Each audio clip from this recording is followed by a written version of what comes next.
creating a news agenda that reflects an unbiased view of Asian current affairs without relying on external news sources. Asia Vision, Asian news through Asian eyes. For over 30 years, we have been getting stronger and faster. This year alone, we have added 4 new members, increasing our total to 30 members, contributing and exchanging news material every day. But our influence is just not limited to the region. We have been expanding our network across the globe. In the Middle East and Northern Africa, we have Sister Union, Arab States Broadcasting Union, sharing news with us daily. In Europe, we exchange news with over 60 different European broadcasters, and in America, CNN receives news materials from AVN and broadcasts them all over the world. Asian news is changing faster and having more of an impact on global affairs than ever before. Through improvements in technology, journalists are able to submit and access more news stories and receive updates faster through our newly integrated internet-based platform. The new internet platform has made it easier to contribute and access current news events, and the rise of membership participation has led to a dramatic increase of items being exchanged over the last year. With the exchange of news comes the exchange of ideas. Members can also benefit from AVN journalist workshops and attachment schemes in our bid to create partnerships, spread knowledge, and elevate standards. So, contribute your views in global affairs and join us as we document history in the making. Asia Vision, Asian news through Asian eyes. Bismillahirrahmanirrahim. Welcome you all to AVN News Bulletin of PSM News. I'm Zunat Hassan. Located in the Capitol Hill neighborhood of Washington, D.C., the Belmont Pole National Monument and Museum offers visitors a look back to an earlier time in American history at the turn of the century when women struggled and fought to have the same rights as American men. Many things have changed since then, but the VOS Rio Tusikal reports the message of its founders is as relevant today as it was then. Ariano Arifin narrates. To enter the Belmont Pole National Monument is to find yourself transported back to early 1900s America, a time when women in the United States were starting to find a voice and realizing their strength in numbers. Now, the main story that we tell here is the fight for the 19th Amendment, specifically the second wave, and talk about, their role, the role of the National Woman's Party in putting pressure on President Woodrow Wilson to actually come out in support of what's eventually going to be the 19th Amendment. The 19th Amendment, ratified on August 18, 1920, granted women the right to vote, a right the women's suffrage movement had fought decades to achieve. One of the National Women's Party's founders was feminist and women's rights activist Alice Paul. Together with the help of millionaire socialite Alva Belmont, who became a major funder of the organization, they set the stage for what would become a milestone in America's continuing struggle for equality. Today, their names have been immortalized and remembered by a new generation of fans. I just think Alice Paul's one of my heroes, and so I think that it's good to be reminded of her work and the party's work. They were so radical and really successful. Situated on the corner of Constitution Avenue and 2nd Street, the stately brick house served as a headquarters for the National Women's Party for 90 years. It was converted into a school and later preserved as a monument by the U.S. National Park Service as a testament to the power of collective will. Definitely. It's definitely worth visiting to learn the history of women getting the right to vote and all the struggles behind it. More than a century later, the monument continues to inspire young women, future leaders who aspire to the same goals as its founders, a seat at the table and equal pay for equal work. Always hoping for equal number of women maybe in Congress. Perfect. And a female president. It's a goal many young women believe it's not just possible, but inevitable, thanks in part to the vision of the women immortalized in this little-known building in the heart of Washington. For Rio Tusikal, Ariano Arifin, VOA News. A Miami activist is using her artistic skills to give new life to bullets. She has launched a social campaign called Bullet for Life that transforms lethal projectiles into jewelry and clothing accessories. Her mission to send a message of hope and awareness about the threat of gun violence in the U.S. VOA's Christina Cesido-Smith narrates this report by Jose Parnalich. In a workshop in Hollywood City, just north of Miami, Susan Kennedy is transforming deadly bullets into attractive pieces of jewelry, such as bracelets and pendants. Bullets are donated to me. So people donate a bullet to save a life. So I would go to anyone. I go to the area where gun violence is mostly at, where people are affected by gun violence. I go into those neighborhoods and I ask for a bullet. Kennedy is the director of the Bullets for Life organization. She and other volunteers visit high-crime neighborhoods in Miami, seeking bullet donations from gun owners. It's a symbolic gesture for Kennedy, who says that each bullet received means one less life taken. It could be killed by these bullets. It could be a mother, a father, a sister, a brother. But someone give me those bullets so that there's no life taken by gun violence. That's one less life, or 50 lives or more we saved just by taking a bullet from someone. The Brady Campaign, a gun control advocacy group, says in the United States, more than 33,000 people die each year as a result of gun violence. Bullets for Life wants to raise awareness about the deadly toll of guns in our society in the hope of reducing those numbers. And as we take the bullet from him, we're changing his mindset, we're shifting his heart. So the next time he pick up a gun, he'll remember Bullets for Life. And not only that, he gave us the bullet, I came home and I make bracelets. And I'm going to give him a bracelet. So his name is on this bracelet.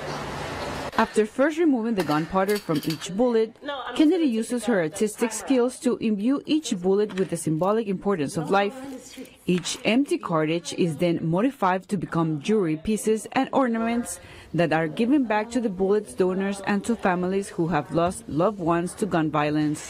This is where I sit there, but everything I make with love, so there's a passion that I have for all the stuff that I make. For Jose Pernalete in Miami, Christina Cesido-Smith, VOA News. Her son being killed. Auntie Katrina is a regular taxi driver who offers free rides to cancer patients in the Italian city of Florence. She inherited the taxi when her partner died of cancer 17 years ago and says this is the way to honor his legacy. To show gratitude and support of the Tuscany region, she was recognized for her work last month as its Solidarity Ambassador.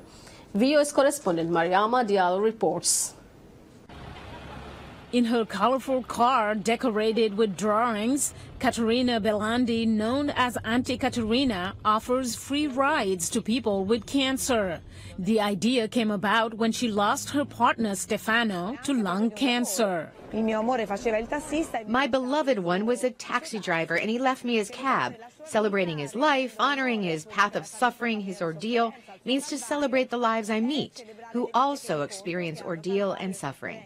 The 53-year-old cab driver has spent years helping sick children and adults. She says parents, in particular, feel lost when their children are diagnosed with the illness.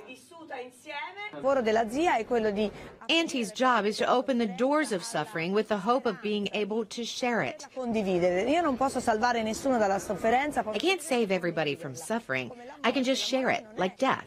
Death is inevitable, but it is possible to share it when we are alive, and we can learn to die better.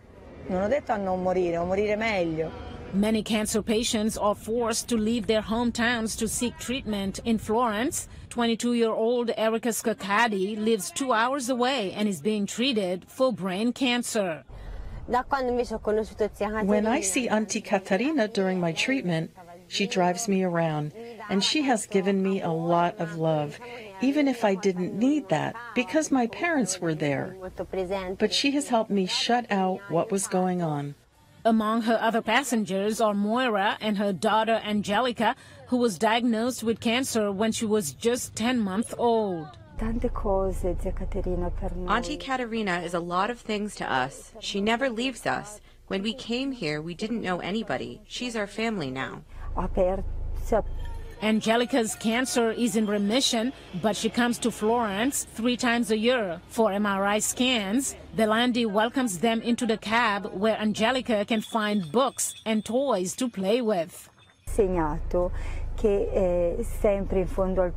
She taught me that at the end of the tunnel there was always a light, and I found the strength to keep going down the tunnel, and we did that, and we have found our light, which is Angelica's recovery. The decorations on Auntie Katerina's taxi represent children she's met over the years. She calls them superheroes, and Angelica is depicted as a little mouse in a purple dress holding a stuffed animal. Mariama Diallo, VOA News. Betty Rosenbaum was only 2 years old when her mother and brother were sent to a concentration camp in eastern Poland in 1943. She never saw them again. Today, a new digital exhibition at Yad Vashem features a treasured letter her mother wrote to her more than 75 years ago. VOA's correspondent Mariama Diallo reports. Sitting in the kitchen in an Israeli town overlooking the Mediterranean Sea, Betty Rosenbaum reads a handwritten letter in Dutch by her mother during World War II. In Vught te komen, maar she had a wonderful way of writing, and especially she writes, dear child, 1,000 kisses for you, and then mommy. You know, mommy is a very special word. It's difficult to say mother or mother, and here she writes mommy. It is her, and then I feel very close with her. Rosenbaum says at 2 years old, she was hidden by a foster family in her mother's village where she stayed till the end of the war. Her mother and brother were not as lucky. She deceased in Sobibor together with my brother, 8 weeks old, Isaac Michael Max Rosenbaum. Recently, Yad Vashem, Israel's Holocaust Museum, unveiled its third digital exhibition of letters from the Holocaust. Digital curator and researcher at the museum, Yona Kobo. We have stories of people who were forced to be apart from their children to save them. Each story is different and each family is different. And that also allows us to give them back their names, their human dignity, and to commemorate them. A scanned version of Rosenbaum's mother's letter is among the 10 handwritten letters and postcards in different languages available at a click of a button. As she goes through other items, including a postcard and family album, Rosenbaum says at times she feels angry, but she also wishes she had been more curious about the war and the Nazis. All these years, I never asked questions, and I should have asked questions, and people did not talk, especially the survivors.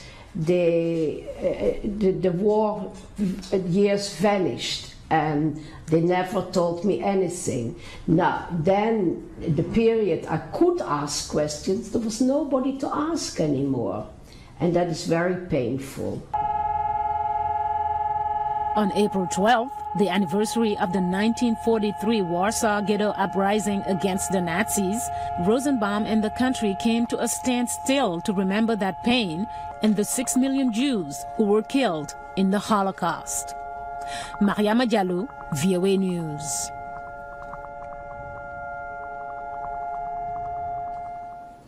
With that, we conclude the AVN News Bulletin for today. Thank you for joining us and have a pleasant day ahead. Bye-bye.